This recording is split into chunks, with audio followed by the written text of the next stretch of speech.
A great sign appeared in heaven, a woman clothed with the sun, with the moon under her feet, and a crown of 12 stars on her head.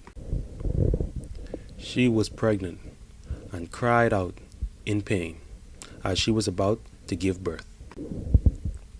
Then another sign appeared in heaven, an enormous red dragon, with 7 heads and 10 horns, and 7 crowns on its heads. Its tail swept a third of the stars out of the sky, and flung them to the earth. The dragon stood in front of the woman, who was about to give birth, so that it might devour her child the moment he was born. She gave birth to a son, a male child, who will rule all nations with an iron scepter, and her child was snatched up to God and to his throne. The woman fled into the wilderness, to a place prepared for her by God, where she might be taken care of 1,260 days. Then war broke out in heaven.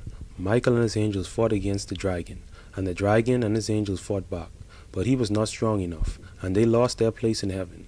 The great dragon was hurled down, the ancient serpent called the devil, or Satan, who led the whole world astray. He was hurled to the earth, and his angels with him.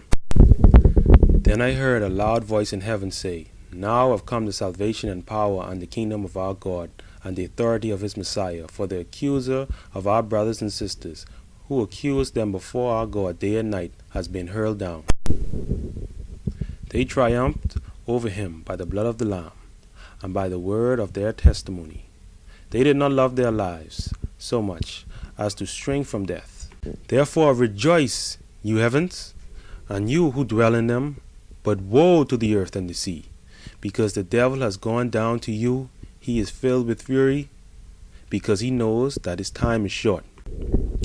When the dragon saw that he had been hurled down to the earth, he pursued the woman who had given birth to the male child.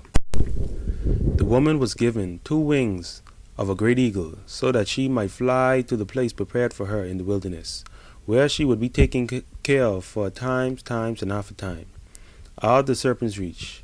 Then from his mouth the serpent spewed water like a river, to overtake the woman, and sweep her away with the torrent. But the earth helped the woman, by opening its mouth and swallowing the river that the dragon had spewed out of his mouth. Then the dragon was enraged at the woman, and went off to wage war against the rest of her offspring, those who keep God's commands and hold fast to their testimony about Jesus. The woman that is pregnant is the nation of Israel. In Isaiah chapter 66 verse 8, it reads, "Who has ever heard of such things? Who has ever seen things like this? Can a country be born in a single day, or a nation be brought forth in a moment? Yet no sooner is Zion in labor than she gives birth to her children. And she gives birth to a male child, that is Jesus Christ." In John chapter 4 verse 22, Jesus says to the woman, "You Samaritans worship what you do not know. We worship what we do know, for salvation is from the Jews." He is the salvation that came from the Jews. When Jesus Christ died and resurrected, he was caught up to God by his ascension to heaven. In 1 Peter chapter 3 verse 22, who was gone into heaven and is at God's right hand, with angels, authorities, and powers in submission to him. His death and resurrection brought many Gentiles into the promise through the testimony of Jesus Christ, which the Christians keep. In Colossians chapter 3 verse 11, "Here there is no Gentile or Jew, circumcised or uncircumcised, barbarian, Scythian, slave or free, but Christ is all and is in all." We are about to witness the greatest restoration in the history of Israel. Christ will be all and in all. Continue to pray for Israel.